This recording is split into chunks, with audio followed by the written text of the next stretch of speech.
Hi, my name is Jasmine Ferreira, and I am a social worker, and I manage a project called Mood Walks, which is led by the Canadian Mental Health Association Ontario in partnership with Hike Ontario and Conservation Ontario.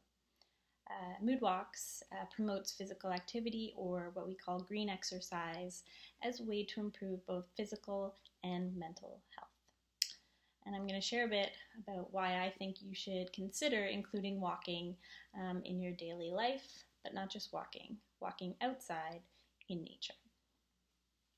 So starting with why walk, why hike? And the number one reason I like to give is that it is accessible. It can be done almost anywhere by almost anyone. If you haven't exercised in a very long time, if you've never exercised in your life, this is the best place, I think, to start. It requires very little equipment or training, a reasonable pair of shoes, and weather-appropriate clothing, and you're pretty much good to go.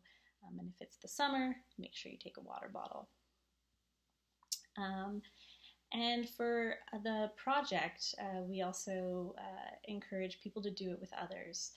It's a great group activity or shared activity because the physical part of it is low impact. You can carry a conversation, and you can have different conversations with people in that setting than you normally would. And there's all these other great benefits like your increased immunity, you're going to feel more fit, reduce your risk of chronic illnesses like diabetes and heart disease through regular walking, reduce high blood pressure, strengthen bones, reduce risk of osteoporosis. There's all these other great physical activity benefits that come with walking regularly. And the second piece is the being in nature, which is really important and is an important part of our project. There's a ton of research and growing body of literature showing how our relationship to nature and the time we spend in nature and how it benefits our physical health and our mental health. And that spending time in nature or just viewing nature has positive effects on our stress levels and on our mental well-being. So viewing nature is really important, particularly in terms of recovering from stress, improving concentration, improving productivity, and our psychological state and how we feel. And it's shown to be particularly effective for those that are in confined circumstances. So whether that's a school classroom or a high-rise apartment or a hospital, viewing nature is shown to really help those living in those settings or experiencing those settings. Nature is also really accessible. It's just outside and you just have to find it. And it can be experienced in a wide variety of forms. So it can be backpacking in the wilderness up in Algonquin, but it doesn't have to be. It can be gardening. It can be walking through your local park space. It can even be looking at pictures of nature, having pictures of nature around you in your spaces that don't have a natural view.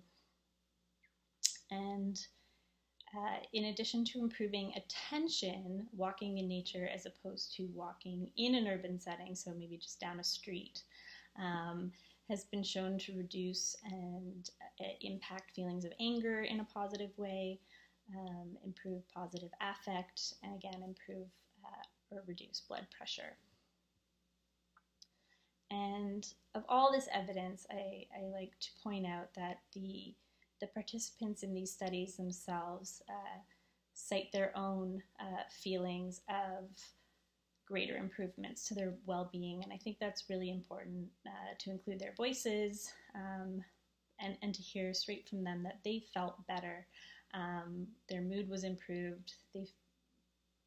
They felt more positive when they engaged in physical activities outdoors rather than indoors. And all those benefits that they listed included feeling revitalized, more positively engaged, decreased tension, less confused, less angry, less depressed, and interestingly, feeling increased energy, even though they had just engaged in physical activity. So even though it was just walking, they were getting that boost that comes with higher impact physical activities like running, for example.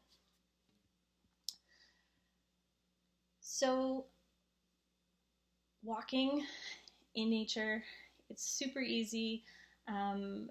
Even just 5 minutes. So if once you're in nature, spending 5 minutes walking in nature has been shown to boost mood and have all these wonderful positive effects. So if you can spare 10, that's even better, but it doesn't have to be a long time, and it doesn't have to be far from home. I get asked a lot because I work with groups all over the province. What if I live in a city? And I tell them I live in Toronto. I live in one of the biggest cities there is, and we have a ton of great municipal parks. We have Rouge Urban National Park in our backyard. We have the Toronto Island that is a ferry boat away. There's a ton of great nature, and that's not just our city or my city, it's all the cities. So it's just, you have to find it a different way, but it's so worth it. So if you are interested in finding a group, there are Moodwalks groups posted on our website, moodwalks.ca. They're not all open to the public. Some of them are closed to their clients only, because many of them do work with different groups in their own organizations. But you are encouraged to use all the resources on that website. They're free. You can start your own Moodwalks group, or you can also link to Hike Ontario, and their website is hikeontario.ca, and they can direct you to your nearest hiking club, and they can also help you to spend some time outside with some fellow nature lovers. And yeah, I hope you get outside and take a walk, and feel the many, many wonderful beneficial effects. Thanks so much.